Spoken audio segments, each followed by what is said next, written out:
Hey, what's up, YouTube? This is EV Comics, and I didn't sleep at all last night. I'm not even exaggerating. I did not get an hour or not even a minute of sleep last night.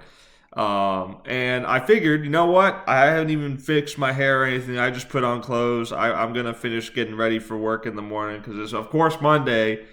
So I got to go into work with no hours of sleep. But I figured, you know what? Let's start off the day talking about something that I think is a pretty interesting topic. Something that I want to review because I like to review stories and take inspiration from stories where I feel like I can take inspiration from, whether it's good advice or bad advice on how to write a story.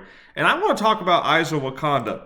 Now, this series, to me, has all the right things kind of going for it in a way, but I feel like the execution is just a little off.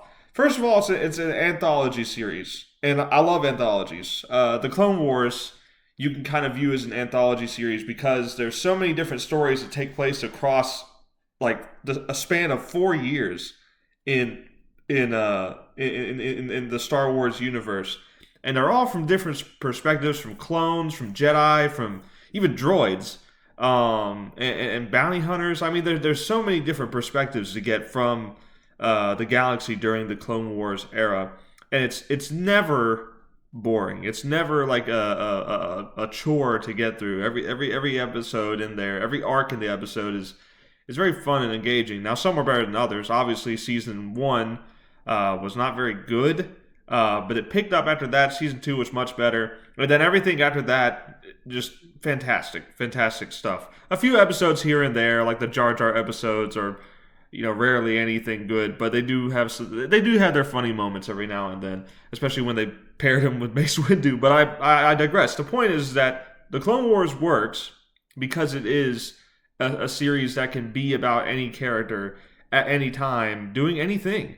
And Rebels did something different, and the Resistance did kind of try to do the same thing that Rebels did. It didn't work, and Rebels wasn't even particularly that great either. They had some good moments, but it was definitely a much more flawed story than the Clone Wars. But the point is, what I'm saying is the anthology aspect of Clone Wars is what worked. And so this is an anthology set in the MCU with the different Black Panthers and different war dogs of the past, and even one from the future.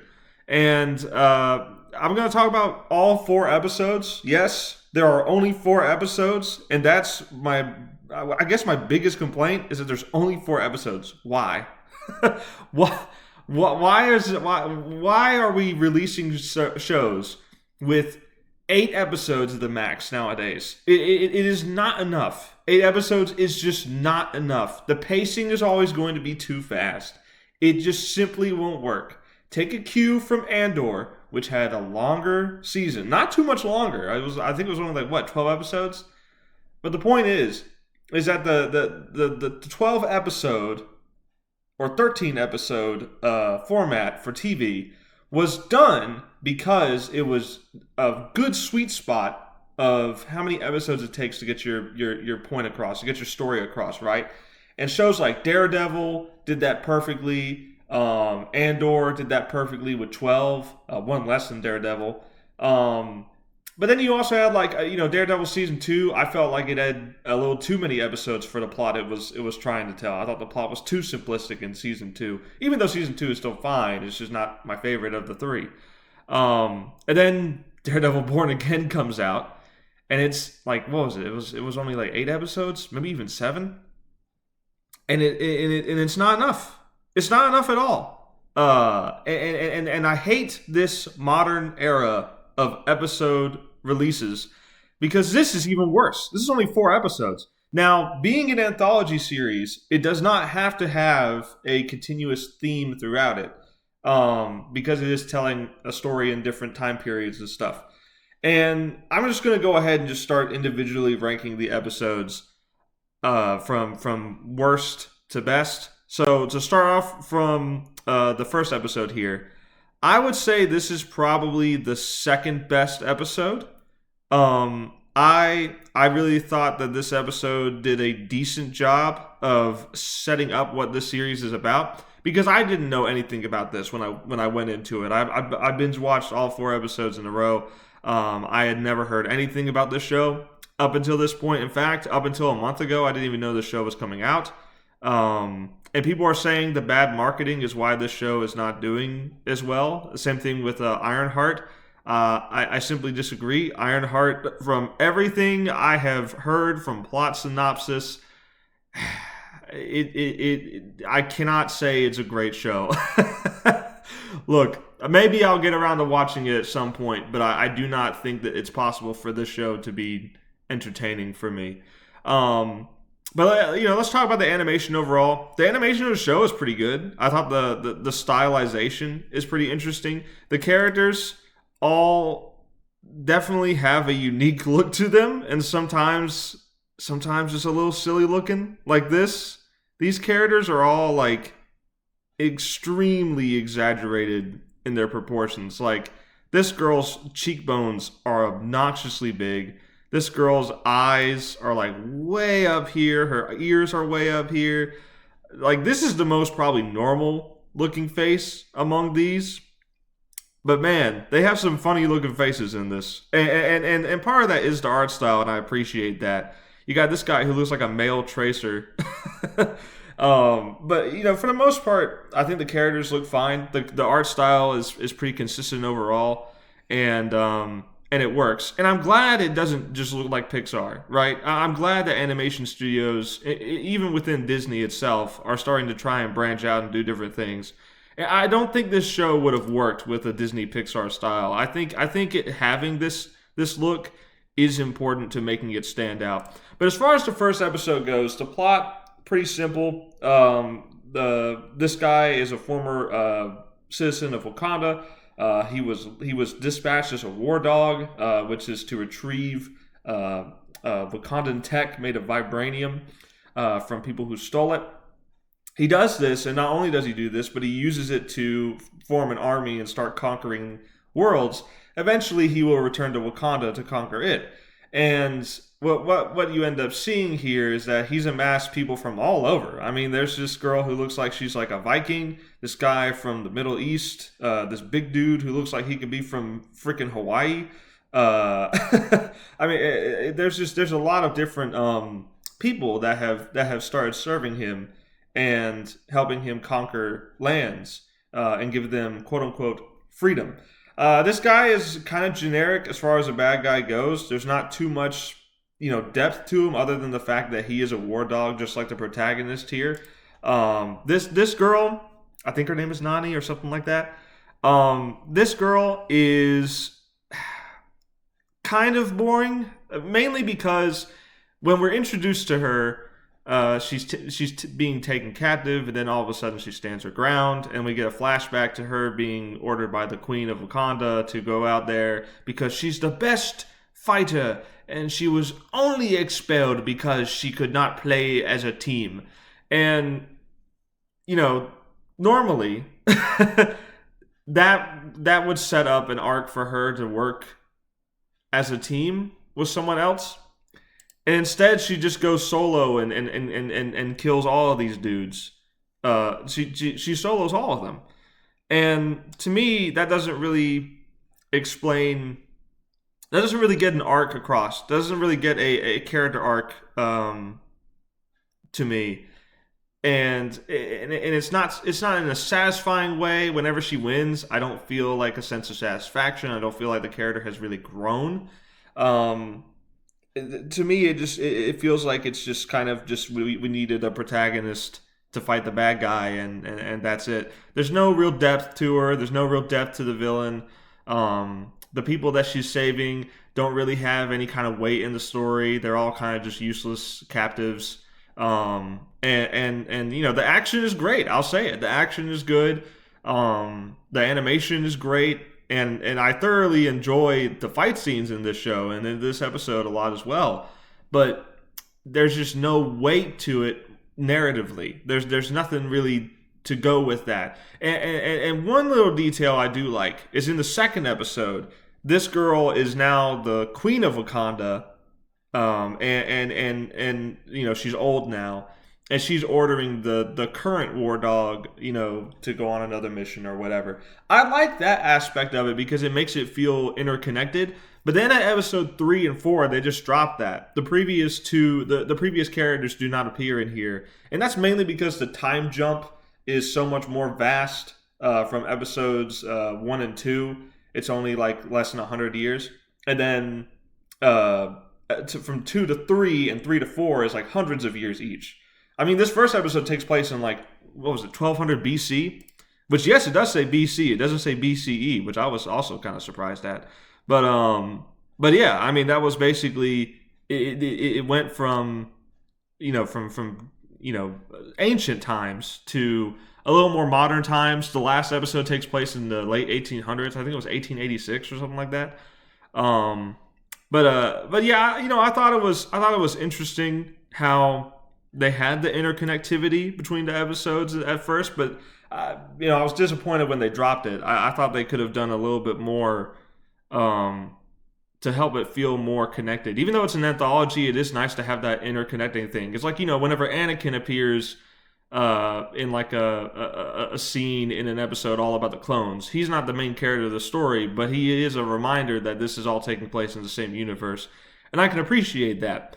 But yeah, so this episode, I think I would just call it good. I think the animation saves it a lot. The designs of the characters, I think, saves it a lot. I would give it a 6 out of 10.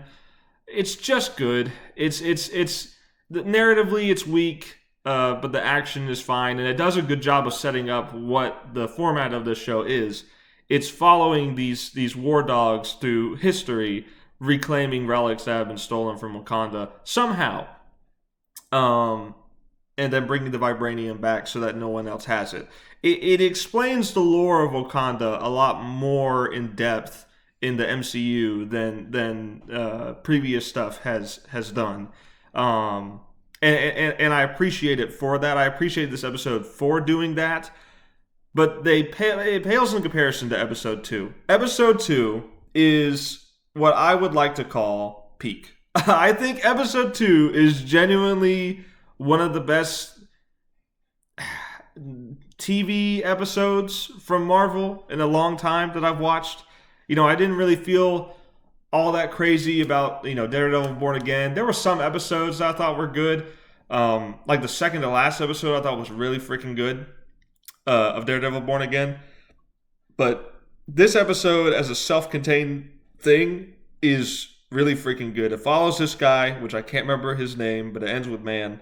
And Achilles. The Achilles. And what's so interesting about this, what's so fun about this, is that it kind of takes, it does this for like almost all of the episodes. It takes a time in history and it inserts a Wakandan character into the fray. Now, some might say, historically, when it comes to accuracies, that characters of certain races were not treated very well in the past. There are, of course, exceptions to this. There are, like, in history, a few exceptions where, like, black people were treated a lot more fairly, but they were fewer and far between in certain cultures and certain parts of history. But this one kind of does a pretty good job of explaining it because, this guy here, main character episode 2, kind of comes in and starts, fighting in the army of Greece, and he saves Achilles' life. He saves a bunch of soldiers' lives. So Achilles takes a liking to him. They almost become brothers. And because Achilles, being so high up that he is in the army of Greece, because he respects him, everyone respects him. To a certain extent. There's still one guy who thinks he's a spy, which I thought that he was going to be the spy. I was like, okay, he's definitely the spy if he's trying to misdirect. But no, he doesn't really do anything. His character doesn't really come back up, which I guess you could say is a little bit of a weakness in the story. It's kind of a red herring, if anything. But instead, he's actually kind of right because this guy is not here for Greece. He is not here for Achilles. He is here to retrieve Wakandan tech and bring it back to his home. And you've got an interesting theme throughout this is home. You know, what is this guy's consideration of home? What does he think it is? And to him, Wakanda is home. But by the end of the episode, he ends up having to. They sneak into was it Trojan? Into Troy. He sneak. They had the Trojan horse. They sneak inside. They infiltrate. They kill all the soldiers and everything. And then he goes up to the palace, finds the king and queen, says, "Give me your amulet, and then you can leave with your lives."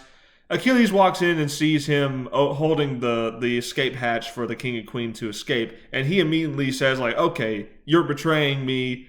I thought we were brothers." And of course, they have this battle, and the battle is really cool. This guy in particular has a really standout fight scene, or fighting style, I should say, because while the other people are in, like full armor and fighting with swords and shields and spears and bow and arrows and stuff like that, this guy is fighting with his fist. And this is before he uses that like arm thing that makes his punch like super strong. He's like Doomfist from Overwatch. Before he even uses that, it's armor on his arm, but he never uses the actual like power of it. But then in this final battle is whenever he activates it, and that's whenever like you get to see like the real kind of awesome fight style of him fully come out. And it's a really great fight. It's so good, and of course it ends with Achilles' heel getting slashed. So there's a lot of obviously historical inaccuracies with this being basically a Wakandan fan fiction insert character. But it is done in such a fun way and such a well written way that like it feels natural. It feels like this is the episode where the character feels most like at home where they put him, and I love this episode so much for it. It's a really great episode. If I ever come back to this series, it's probably just going to be to watch this episode and then move on. He's got a cool design, and the ending is also very powerful because by the time he gets back with the artifact. The vibranium artifact, he's like, "I don't feel at home here. I feel like a stranger in Wakanda. Send me back in the field. Let me get back in there and get some more stuff." And I thought that was a pretty good, profound ending. Is that he spent so much time in Greece, 9 years he spent in Greece, all for him to come back home and be like, "I don't feel home here anymore." And what I thought was better about this episode too was just the writing of the character. We're never told that the character is good at fighting. Unlike the previous one, we're told that she's like the best of the best or whatever. We're not shown anything until like she's put into battle. Immediately right off the bat, this guy is shown to be very competent, that he's fighting people with his fist and winning instead of using a sword and shield. Immediately it's so much better. Showing is almost always better than telling. There's some situations where exposition has to be delivered and you can do it in a creative or impactful way. But at the beginning of episode 1, where they were telling about how awesome this girl is, I just kind of rolled my eyes a little bit, like, "Oh, here we go. She's the best. No one can stop her." And sure enough, no one stops her. She does, lose an eye in battle. But so she does like lose a little bit. She does like face some kind of difficulty. She doesn't get away scot-free. But it's still just like an eye roll moment where I'm like, "Oh, of course she's the best. Of course she is." Whereas this guy we're shown he's the best. There's not like a bit of exposition that feels forced or an eye roll moment. It's just a very strong episode. Unlike this one. Episode 3, if anything, is fun for the moments with Iron Fist, and this is what I understand to be the first Iron Fist. I don't know Iron Fist lore in the comics. I'm not really too familiar with that character in general, but in the MCU, this is the first Iron Fist. She defeats a dragon, takes the power, and harnesses the power from its heart, and then like now she can punch really hard with that fist. Um, and her fights are always really good. And it's interesting. You've got this kind of like romance thing going on where the Wakandan guy was kind of having a romantic relationship with her in secret in China. Eventually, he steals the dragon head with the vibranium tongue in it. He takes that and flies in a jet in like I mean, we don't even have engines yet. The rest of the world doesn't even have engines yet, and he's got a jet. Sorry if I find that a little hard to believe. That immediately kind of took me out of it. I was like, what the heck? I can suspend my disbelief whenever this guy here is using like a long range communication where he's tapping in Morse code, it looks like, and someone is tapping back and the thing is receiving it. It's like a pocket watch size thing. Look, I can suspend my disbelief for that because it's such a small piece of technology, and even though it is very advanced and way more advanced for the time, I can believe it exists in this fantasy world where Achilles is fighting in Greece or whatever. I cannot believe a jet is flying in like, I can't remember what exactly the year was, but it was probably like 1600 or maybe even older than that. China. I simply cannot believe it. I simply cannot believe it. Okay, I can't do it. You're asking way too much of me. But the fight scenes with her was fine. The main character I thought was just really boring, and he had the most like Marvel quips. That was the other thing with episode 1 too. It did have a couple of like Marvel type of dialogue clips in there. Episode 2 had like none of that. None of it, at least where it felt forced and made me groan. Episode 3 has a lot of that, and I was not a big fan. And it's mainly the guy, the main character of this episode, who kind of has a relationship with this girl. But everything about her, I enjoyed. I enjoyed her moments in the story, and it actually had an interesting thing to say with the plot. Was the dragon head that he stole has more cultural significance to China than the vibranium tongue ever did to Wakanda. And I like, that's an interesting thing to say, because are they trying to say that artifacts stolen by a country have more meaning at this point if they've had it for so long? It has more meaning than it ever will to the people who they stole it from, because that seems to be what they're saying. And it's interesting to think about, for sure. The compromise that they have is she takes back the dragon head and he keeps the vibranium tongue from the dragon, and everything is the compromise is made and everyone walks home happy. Obviously, that doesn't happen in every scenario in real life. It's not as clean, but the idea that it brought up was not one that I thought they were going to do. But yeah, it's a little weird.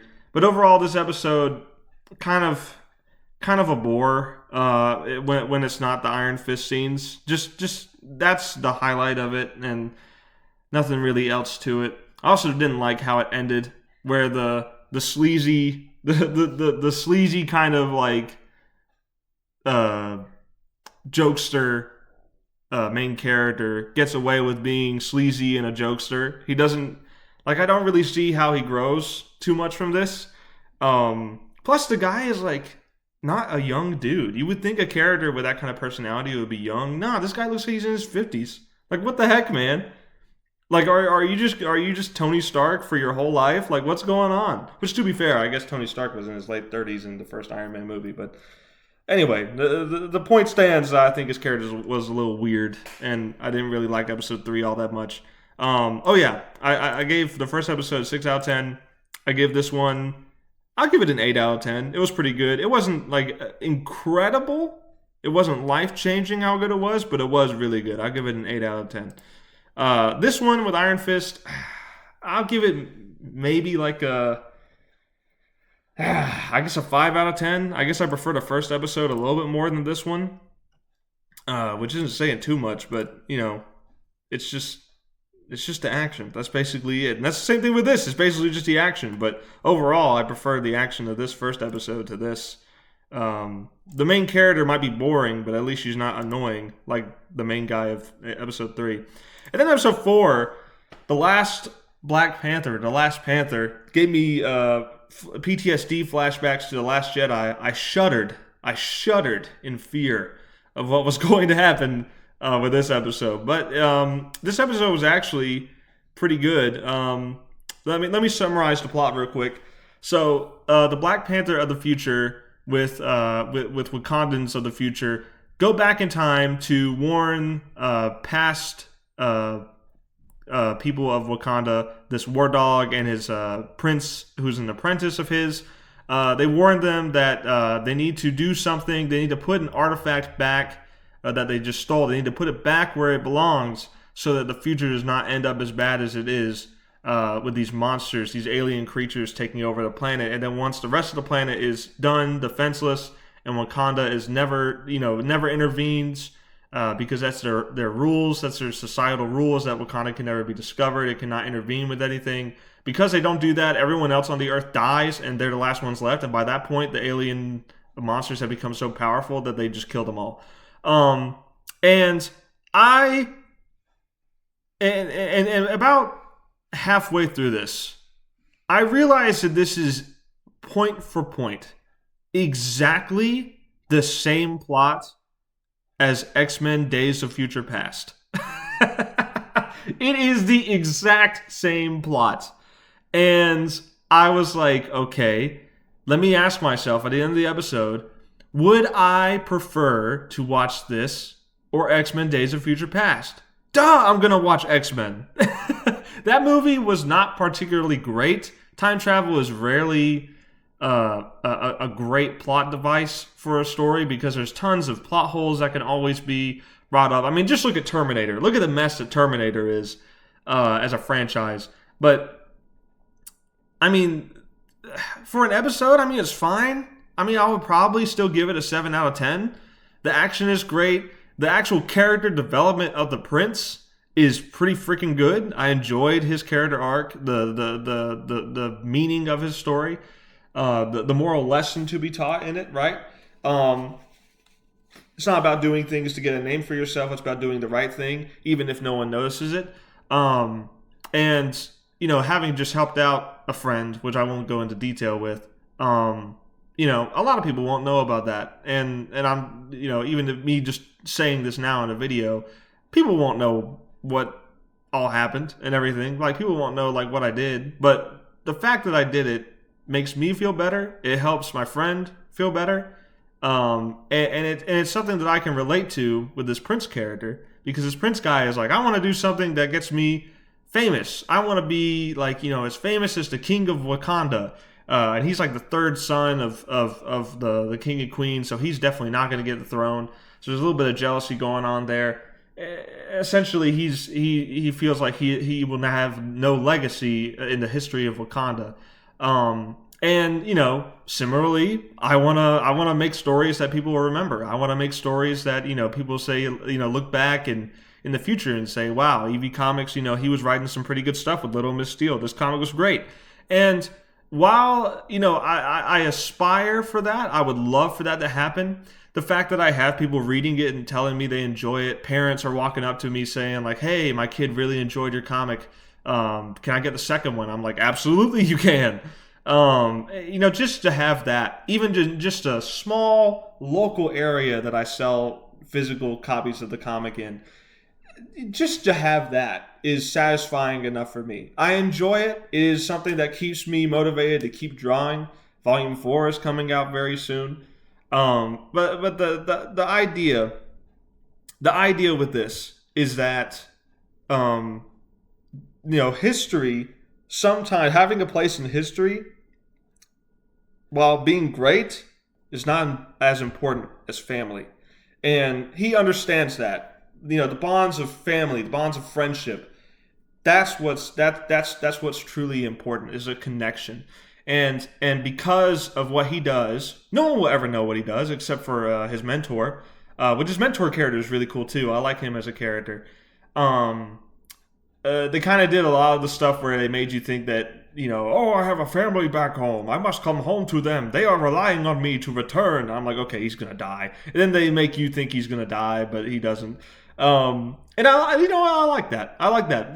That's a subversion that I think actually was pretty, I guess, deserved. You know, because it allowed everyone to have like a happy ending, including the future Wakandans. Which she goes out like a boss. Like she goes out pretty cool. Holding back the monsters long enough so they can fix the past so that the future is good. And because of what they do, it leads to the final scene in the series for now. At the museum where Killmonger is in the Black Panther movie. So overall, I felt like that episode was pretty good. I'll give it a 7 out of 10, but it is just basically the same plot as Days of Future Past. So, you know, it just to me, it just feels a little, it just feels a little overdone. It just feels a little generic for a time travel plot. You know, I've seen it all before. And nothing, you know, had I have not watched X-Men, maybe I wouldn't be saying this. And maybe for a lot of things I reviewed, if I've watched other things that are similar made before it, maybe I would be saying the same thing there. But I can't watch everything. I have a life. and this to me was a fine episode, but it just felt a little generic. With that being said, that's basically all I've got for this video. So overall, I would give this episode a 7 out of 10. The whole series, I would give it probably... I would give it, you know, maybe, I guess a 7 out of 10.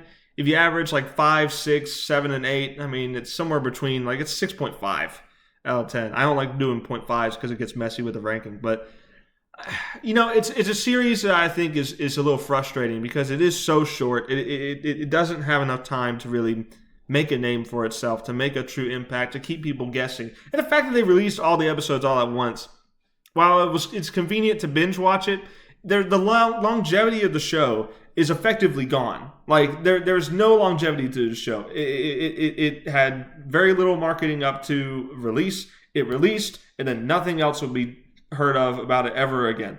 You want to talk about leaving a mark in history? This will not do it. This will absolutely not do it. Will some people remember it? Sure, but it will not have a lasting legacy as far as Marvel goes. It probably won't have a long-lasting legacy as far as animation goes, even though I think it is trying to be unique and it succeeds. It was very Arcane inspired, let me say it that way. It blended a lot of 3D and 2D effects. The pacing of What If, the What If series, kind of haunts a few episodes. It doesn't haunt episode 2, which I said was a really great episode. I give it an 8 out of 10. It doesn't haunt that episode, but it does haunt the first and third episode in particular, and maybe even the fourth a little bit. Not as much, but a little bit. And, you know, to me, I think there was some dialogue that could have been better. Some writing for the characters, especially in episode 1 and 3, that could have been better. But overall, did I hate it? No, I didn't hate it. Did I enjoy it? I did for a little bit. I did for like episode 2, somewhat in episode 1, and somewhat episode 4. That's my alarm going off. This is when I'm supposed to wake up.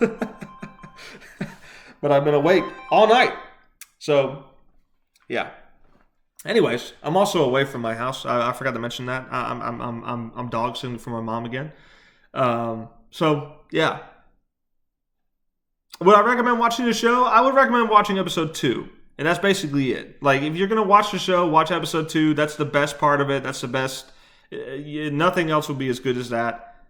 Fun episode. Great characters. Good writing. Great action. Good animation. Just everything on there is solid. But everything else, you're going to find a lot of like glaring weak areas. So, also, you can't let your kids watch this. Little kids, that is. Because there is quite a bit of like blood.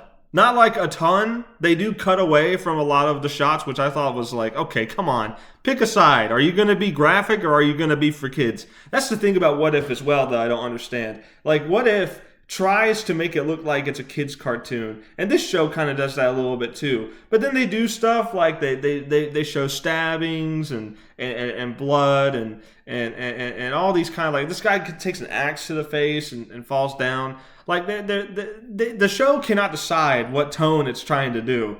And What If struggles from this as well. What If is just a mess of a show, but they have the same problems where they can't commit to a tone.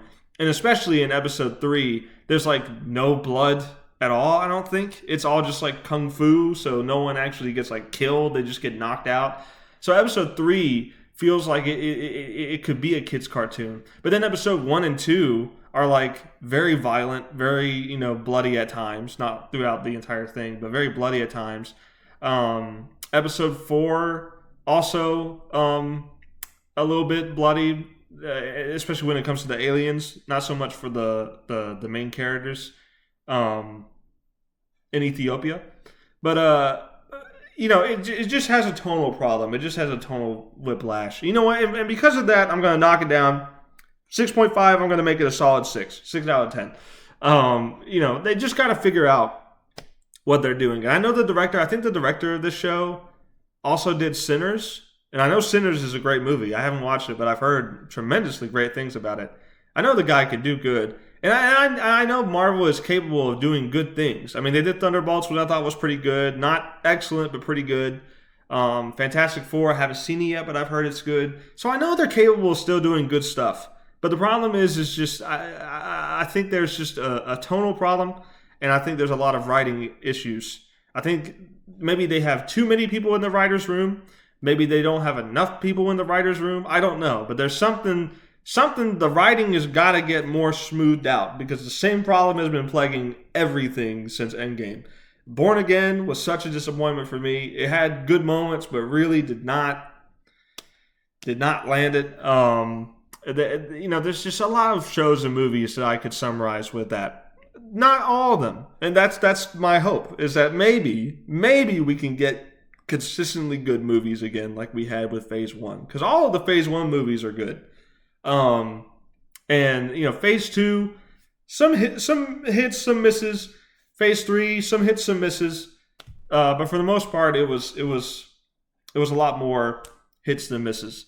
And then after that, it just kind of, So, I recommend watching episode 2, but I don't really recommend the others if you're looking for some good quality stuff. If you're a fan of the action, then go ahead and watch episode 1 as well. And episode 3, if you like Iron Fist, maybe you'll like this. I don't know. Maybe it just poops on all the lore. I don't know. Maybe it does. But in this episode, I thought Iron Fist, the character, was pretty interesting. Was fun to watch at the very least. Thanks for watching. Check out my comic, and until next time, peace out.